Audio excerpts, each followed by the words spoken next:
السلام عليكم ورحمة الله وبركاته. بسم الله الرحمن الرحيم. نحمده ونصلي على رسوله الكريم. أما بعد. Inshallah, today we'll be doing the 18th juz, which is covering Surah Mu'minun and Surah Nur and a few or half of Surah Furqan.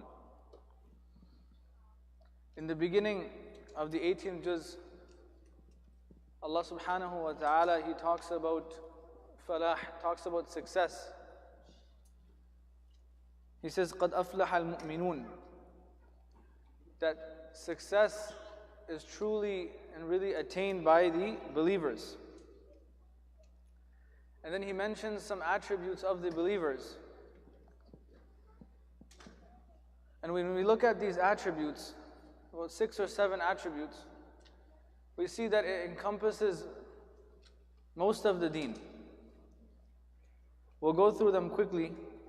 The first, he says, الَّذِينَ هُمْ فِي صَلَاتِهِمْ خَاشِعُونَ. In the prayer, having khushu'. Khushu' refers to calmness. But in this, when it's connected with salah, it doesn't refer to only calmness, but also devotion and concentration. You can be calm, but there's no focus and there's no intention behind it. A person's feeling sleepy, they're calm, but they're not paying attention. Brothers at the back, please, if you can take a seat. Jazakallah khair.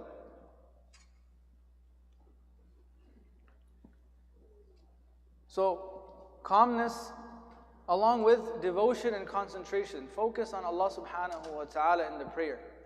When a person's salah has this, there is a sweetness that can be enjoyed.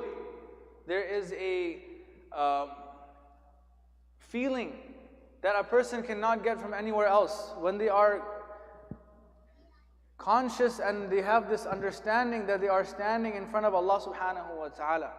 We are standing in front of Allah subhanahu wa ta'ala, our creator, our sustainer, the controller of everything. When this realization is there, our salah will be on a whole different level. And this is why when the Sahaba, they would pray, if something happened, they wouldn't even know.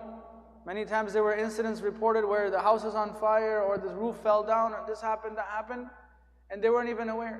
One Sahabi even had an arrow, he was struck with an arrow and he continued praying. Us, we know our condition, that a little fly goes by, we start following the fly, we forgot what we were doing. This is lack of devotion, lack of khushu'. So Allah subhanahu wa ta'ala starts with having khushu' in the prayer. وَالَّذِينَ هُمْ عَنِ اللَّغْوِ مُعْرِضُونَ, referring to staying away from ill speech, avoiding idle talk, those things that do not concern us. In this day and age, it's all about those things that don't concern us. Everything is about things that aren't related to us. It's about other people's lives, other people's situation, what this person did, what that person did. What's happening in this part of the world is happening in that part of the world. But our own affairs, there's no focus on those. And there are many hadiths that teach us that it's better for us, and it's better for our own iman and our own condition of our heart, that if we avoid those things that don't concern us, it'll be much better for us. Then he refers to وَالَّذِينَ هُمْ لِلزَّكَاةِ فَاعِلُونَ. This could refer to giving zakah, right, paying the charity, or other mufassirin also explain that it refers to tazkiyah of the nafs, right? Cleansing oneself, purifying oneself.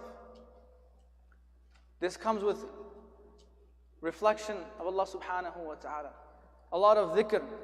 But most times it cannot be achieved alone. It is, we require someone, to help us, to guide us, to point out those things that we cannot see within ourselves. Many times we will perceive ourselves to be good, but there are things that need to be changed, need to be fixed. We cannot see it. When we look in the mirror, now when a person, they always say, at the gym, people are always flexing and they're looking in the mirror always makes you look good. But when another person tells you, then that's the reality. That's what the truth is. Now, the person, when they look in the mirror, they look like, I got a six-pack. When the other person looks at you like, brother, what are these 6 rolls? These are not 6-packs, right? This is the condition. So we need someone to point out, through a shaykh or through a munshid, a person who will guide. Then Allah subhanahu wa ta'ala says, وَالَّذِينَ هُمْ لِفُرُوجِهِمْ حَافِظُونَ, referring to protection of the private parts, controlling the desires.